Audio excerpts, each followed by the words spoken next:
In the early hours of July 12, 2004, a delivery truck made its routine run through the misty outskirts of Elmswood, a quiet, unremarkable town where most people still left their doors unlocked and knew their neighbors by name. It was a town where little changed. The same faces at the corner store, the same weathered houses lining Main Street, the kind of place where stories rarely made the news. But that night would be different. At exactly 3:47 a.m., the truck driver, a man named Bill Mercer, noticed a figure lying motionless on the side of the road, just beyond the tree line near Old Pine Hollow. Concerned he might have struck someone, Mercer slammed on his brakes and rushed out. What he found was a man in his late 30s, unconscious, clothes torn and wet, with blood seeping from a gash on his forehead. The man had no wallet, no phone, no personal belongings at all. Mercer called for an ambulance, and the paramedics arrived minutes later. The man's pulse was weak, but steady. They loaded him into the ambulance and rushed him to Elmswood General Hospital. At the hospital, he remained unconscious for nearly 6 hours. When he finally woke, doctors expected confusion, the usual amnesia associated with trauma. But what they got was far stranger. The man blinked, stared at the nurse, and asked one simple question: "Where am I?"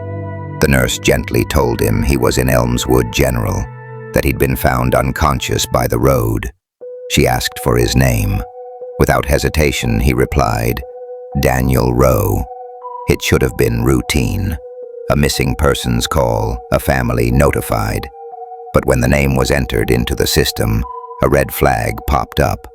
Daniel Rowe was already in the records. He had died in 1997. His body had been found by the riverbank in the neighboring town of Renford, beaten and left for dead. It had been a well-documented homicide. The crime scene had been processed, the body positively identified by both dental records and fingerprints. There was no mistaking it. Daniel Rowe had been buried in Renford Cemetery for the better part of 7 years. Yet here he was. Police officers were dispatched to the hospital. Detective Mason Caldwell was among the first to arrive. He'd worked on the Rowe case in '97 as a rookie, and the memory still haunted him.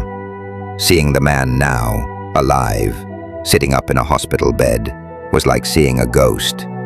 Every detail matched.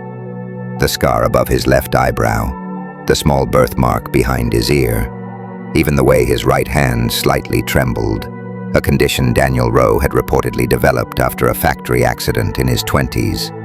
Fingerprints were taken, and to everyone's astonishment, they were a perfect match. Every ridge, every loop, every identifying characteristic, identical to the 1997 records. And then came the memories. When questioned, the man recalled the name of his sister, Helen.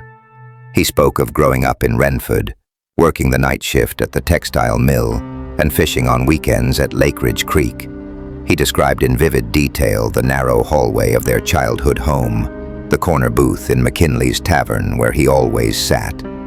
He even recited the names of the mill's supervisors, men who had long since retired or passed away. But it was when Daniel began to recount the night of his death that the room reportedly fell silent. He spoke of leaving the tavern on a rainy evening, hearing footsteps behind him. He remembered the scent of wet leather, a sharp blow to the back of his head, and the sensation of falling. His voice shook as he described waking up in the darkness, feeling cold, unable to move, his ears ringing. Then, nothing. No one had ever released the detail about the leather jacket to the press, not even to the family. As word spread around town, it reached Renford. Helen Rowe, now 42, rushed to Elmswood, desperate to see the man claiming to be her brother. The moment she stepped into the hospital room, she froze. Witnesses said she turned pale, trembling as she whispered, "Danny," before breaking down into tears. She later told reporters, "It's him. It's my brother. No one else would know those things." The media descended on Elmswood in a storm.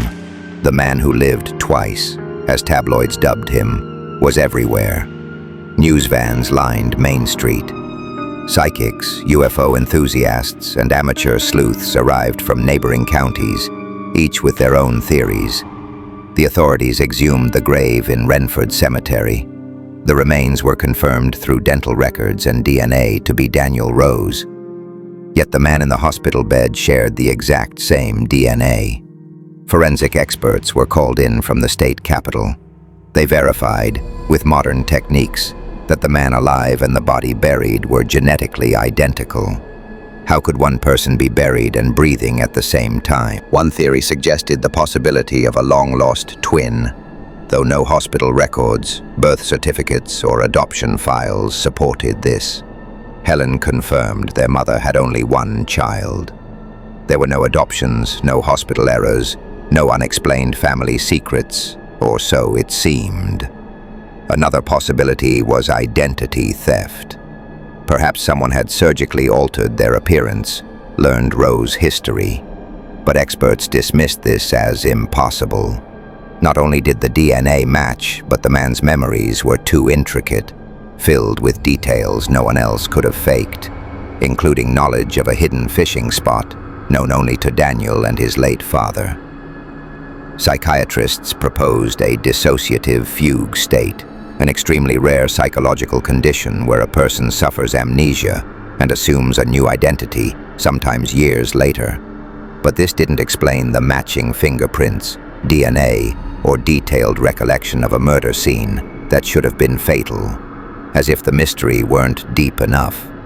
Daniel made a chilling revelation during a police interview. He claimed to remember another voice on the night of his death. A woman's voice, frightened, pleading. When pressed for details, Daniel's memory came in flashes. A young woman sobbing, the sound of boots on gravel, a harsh male voice, and a sense of overwhelming dread. He insisted her body would be found near the old rail yard, a place long abandoned. Police hesitated at first.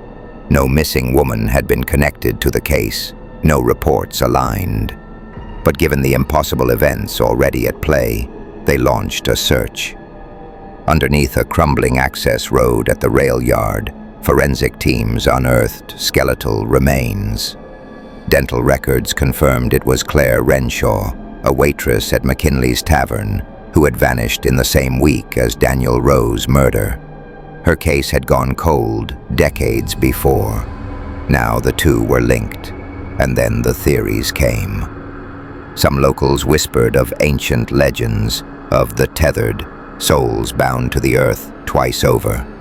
Folklore spoke of certain lands where, on rare occasions, the dead might walk again, either as themselves or something eerily close. Others claimed government conspiracy, that Daniel had been part of a classified experiment, and when things went wrong, his body was dumped. Some suggested dimensional rifts, identical beings crossing into one world from another.